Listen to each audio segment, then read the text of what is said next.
Not too long ago, this looked like this. You got that?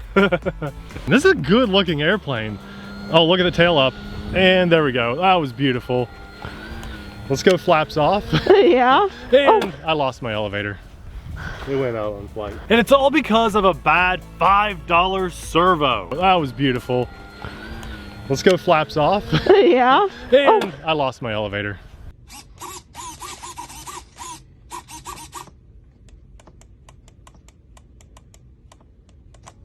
The crash happened because of that servo, but the way it crashed was my fault, and a lot of people were giving me flack. What happened was I did a ground test and made sure everything was working, but I was having a little bit of a buggy, twitchy elevator servo, and I thought that I had that sorted out. I fixed it back in the hangar there. I came back out to fly, and as you can see, on takeoff, I did decide to give it full flaps. You can take off an airplane with full flaps. But the servo failed, it got stuck at level, and I killed the flaps, not really knowing what was happening in that very split-second moment. The flaps went back to level, and that's why it came down the way it did. However, this plane would have crashed, maybe more drastically, maybe less drastically, without that flap maneuver that I did, but the elevator servo was dead. So I am grateful that it did crash and nobody or nothing got hurt or broken. Now, because we had it on camera and FMS has good customer service, we took our broken plane and got ourselves a nice new plane. And they were actually pretty quick to respond. Abby and I have been sick, which is why we haven't done the follow-up video to this, but we're gonna have a real maiden today. No weird servo issues on this plane. We're gonna keep that one for parts, just in case I get really brave and pull off a crazy stunt, and we're gonna give this plane the time it deserves. If you missed that first video, you really should check it out because I go nuts over the things I love about this plane, but I will point out one standout feature, which is the air-filled rubber tires. And I think it's gonna be a blast, so let's put it in the air and have some fun. Okay, I probably shouldn't do this, but boy. I said, oh boy. I'm gonna prove to the world. Look at that, see those full flaps? You see that 90-degree angle? Mm-hmm. I'm proving to the world that you can take this plane off, and even at the peak of a climb, take those flaps off if you want to. I feel like you should fly it and then try to prove something. This is absolute true web redemption. Oh my gosh. We might as well be live on YouTube. Oh my gosh. Okay, we need a little right rudder. Okay, look at that climb. That was a terrible It was a horrible takeoff. takeoff. We'll do it again. I could take off full flaps. Gives the worst looking takeoff look ever. Look at that though. See, we're flying with full flaps. Now there's flaps off. Okay, so it can take off at full flaps. Barely. The crash did not happen because of me. It had a bad servo in the elevator, and they got the video to prove it and everything. I don't know why people like more. Normally, if I crash, people are like, "Yep, that was a wingtip stall," and I agree. You know, my fault. Or you shouldn't have done that maneuver. You don't know what you're doing. Or yes. But that was like one of the times you blamed the plane and people like freaked out about it. There have been a couple times in the last 10 years that I have been able to blame the plane. Doesn't happen very often. Not too often. You don't have actual mechanical failures that often, and people were ready to jump down my throat like we were making a TheRcSaylors video. It was horrible. I can't believe there are that many hateful airplane people out there. But they do exist apparently. So it's flying pretty well with flight stabilization on. I think what I'd like to do is actually go about half flaps after this bank and try like basically just land it and then get back in the air again, because that was a really ugly takeoff. But you know, we show the realness on our channel. I mean, that's what we do. There, a little bouncy. I thought those rubber tires would be a little more forgiving than like foam. They're a little bouncy. You could let some air out if you wanted to. That's the beauty of it. It comes with a needle that you can hook up to any air compressor or just like a bike pump or something and get a little air in those tires. Let's see if we can make that look a little better. There we go. Was that full flaps? That was half flaps. I was hoping you weren't gonna ask. Okay, so she flies great. Oh, you're still gonna get just slammed in the comments, you know that, right? As a ready-to-fly little plane, it feels good, but I will say the elevator feels a touch twitchy. I think that it's a little sensitive. it would really benefit from some expo, but on this ready to fly radio, I don't think that's gonna happen. The transmitter is just a little sensitive. I'm giving very minimal input on those banks. These turns are like 15% movement on my stick, so minimal. So now what I'm excited to do is gain a little altitude, and we're gonna take it out of this flight stabilized mode and see if it flies nice and level, see if I have to do any major trimming, because it's almost like you're remaidening something when you kick that safe flying mode off. So here we go, it's off, and there's a little climb in there, so I've got to trim that up. Just using my radio to trim it. And once I do that, we should be able to wake the plane up pretty well and have some fun with it. And now I think is where we're going to benefit by having extra stick movement. Although I seriously think it needs expo. It's really rough for the elevator. And the roll rate's nice. Oh, I like that. That's really nice. I was worried. That's why I put that nose up so much. I thought we'd have a really slow roll rate. Listening to our radio, because we have a full scale radioing, but that picks up other surrounding areas. I think we're okay. Definitely wasn't us. I think he's reading a book. It did sound like it. That was a long radio. It was really long. Let's go for another roll. That was just really nice. And go for a kind of a crooked loop out here. Oh, this is a 3S airplane. Very powerful. I've not even really full throttled it yet because of that twitchy elevator. Twitchy just being overly sensitive. Here's full throttle. That means we're going in for a snap. Abby, you ready? Well, it snapped. For a little Cub type thing, it snaps okay. We need to have a lot of momentum. I think we could do a sideways snap better. Show passes are going to be good on this. We might even be able to knife edge. So this is a really fun airplane. It's got lights. It's got the flight stabilization. It has flaps. I like the way it looks. I love the way it looks. A couple people I spoke to about this plane don't like that Raven look on the side because they have a larger version of this. Oh, okay. And they were hoping that they would not have the Raven on there. Here we go. So this is a smaller version of another plane. This is the smaller version. And then they made a ready to fly as well. I see. And they just kept it the exact same. The looks.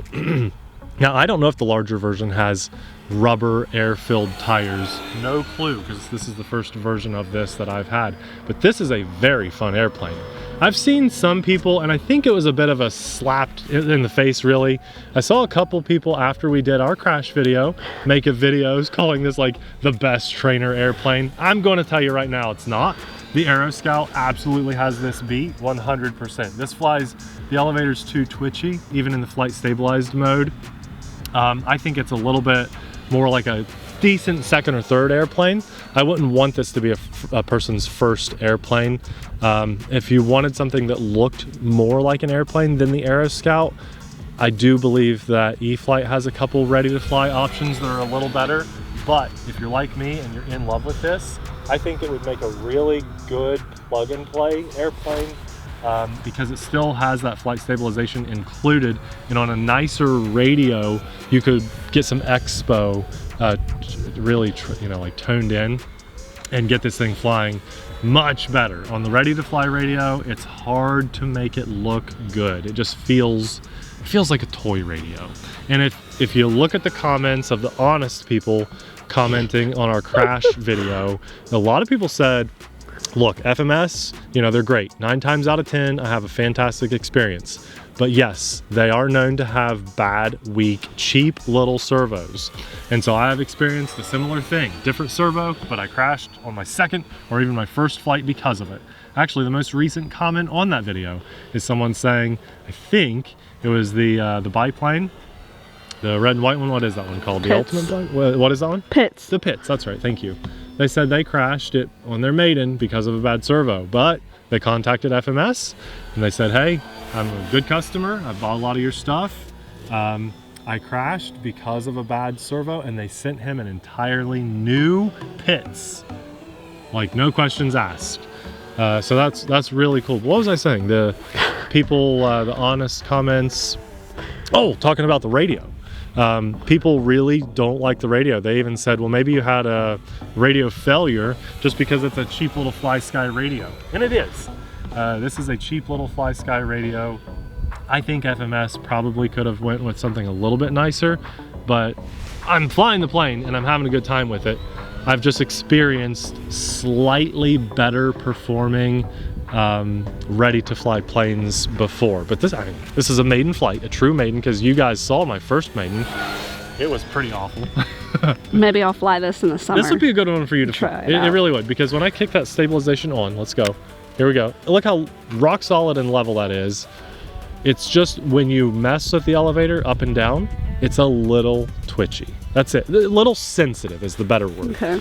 Better word for elevator for this is just, see, look how sensitive that is by the minute little tiny inputs. Okay. It's pretty sensitive. So you've really got to just barely pull back on that elevator. And if you need to push down on it, that's where it looks bad. Like if I come in for a landing kind of thing, it really starts to look overly sensitive because it is. See that kind of stuff? It's hard to make it really smooth and level. You just did like, oh, you're just touching and going. Touch and go. I thought you were gonna land. Well, you know what? I still need to give it some inverted flight. I want to see how that does. And then that's probably what we'll do for our maiden today. And I'm really glad FMS did the right thing. They saw, they saw what we did. They saw what happened, realized, yeah, that was a servo failure. I think they were saying, like, hey, it's a new airplane. Kind of wish that didn't happen on camera, but it did. And they did. Look at that. I did an outside loop. Wasn't that nice? We can probably pull off a Cuban 8 out here. There we go. That roll rate felt a little slow, but I was almost at 0 throttle. Having some prop wash over the wing helps this roll faster. If you're at low throttle, it's going to roll. See, look at that. That was 0 throttle. You don't want to do that. Oh my gosh. It just loses it. You gotta have movement doing those rolls and stuff. Okay, so we have a cross breeze. It's a little rough. I'm actually gonna bring it in at a funny angle because of that. We're just gonna leave that flight stabilization off, but I will go at half flaps to help slow it down. You know what? Let's just do full flaps. Let's just do it. And then 0 throttle here. I've got a good 8 mile-an-hour breeze at our back. 0 throttle. Just playing with this landing. Uh-oh. Felt a stall coming. Oh, look at that bounce. Well, you guys saw we did a smooth touch and go. It's possible. I'll bet too. Let's hit the grass over here and see how well it taxis. Just with that massive clearance. Now, we don't normally fly planes unless there's 6S. It's tall grass. This is very tall grass, but this plane is making it look shorter than what it is. So that's awesome, seeing that I would say 95% of my planes, I never touch in that grass over there because it's too tall. So this is a very capable plane. That's a 3S airplane doing what just a couple of my 6S planes can do as far as ground clearance goes. So that was a great maiden. I like this. I do wish I had some telemetry coming back to the radio to let me know. I'm kind of getting spoiled with that, right? A lot of my planes that I fly, I've got an alarm that goes off, says, hey, it's time to land. So you gotta look at your LiPo alarm or your voltage meter checker, something to keep track of. I didn't bring it today because I'm just so used to not bringing that now, unfortunately. Now this plane comes in at 2 options, completely ready to fly and plug and play. The ready to fly version has that radio, this one. Yeah, it's a cheap little radio. Abby and I have flown on this radio a bunch, but it's usually cheaper airplanes or cheap drones. This is probably the nicest airplane that I've ever had bound up to this cheap radio. But it gets the job done, and I actually like that one more than the Ready to Fly Aeros radio. That stupid thing beeps at you every minute. So, there are pros and cons to everything. There sadly is not the perfect setup yet. The closest thing to perfection is the Aero Scout, but it's still not perfect. The Ready to Fly version also comes with the battery, the one that I actually flew on today. It's a great 3S 2200 milliamp battery, a charger, everything you need to get in the air. It's all bound up, no programming. It's very easy to get your plane in the air.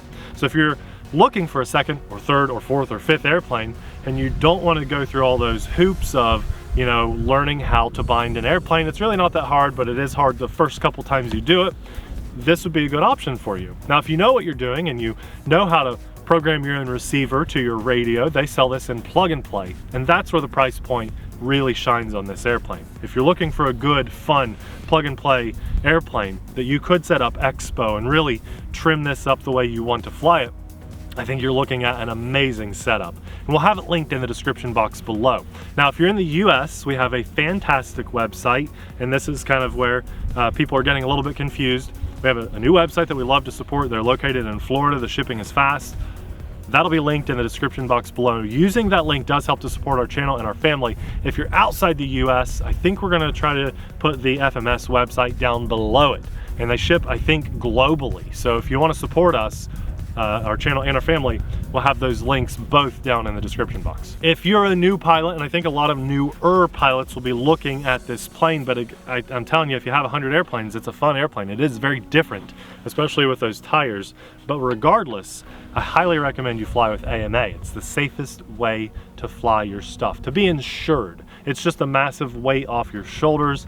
It comes in at the fraction of the cost of an airplane, about the cost of a 6S battery. It's really not that bad to pay what they're asking for an entire year to be insured. That's the Academy of Model Aeronautics. We'll have them linked in the description below this airplane. Hey, I am grateful. I'm grateful we got to get back out in front of the camera, share our honest experience with you guys. I'm grateful for the first crash, because there's a lot of channels that wouldn't do that, you guys. There's a lot of people that brush over that stuff. They think it's gonna kill the relationship with the company that sent them the free airplane. Oh, I think it hurt the relationship. Oh, it definitely hurt ours. I'm saying, they hated that we released that video. Yeah, they're not happy. I'm saying there are YouTubers that will not do that. They'll sugarcoat things, they hide things, just so they don't burn those bridges. But we may have burned the bridge, but we'll see. Well, but it's more important for us to share the honest experience with you guys. I'm not gonna lie to you about something that happened with one of our planes, no matter what company it's from or discounted or whatever. That doesn't mean anything to me. After we've been doing this for 10 years, I'm not gonna say a plane is good and not talk about the bad servo, you know, just to get another discounted or free foam airplane. So it's not worth it. Hopefully you guys appreciate that. I'm grateful to have the opportunity to share these experiences with you guys, and for that I thank God. I also want to say a massive thanks to our Patreon supporters. We couldn't do what we do as often as we do it without your amazing support. It means the world to us, and we thank you from the bottom of our hearts. If you want to see the horrible maiden crash, but still we really give you a close, detailed look of this airplane, that video is definitely worth your time. It's just a bad servo, and remember, when you're watching it, I do like this airplane. That video will be popping up right about now. Thanks for watching. We'll see you there. Bye.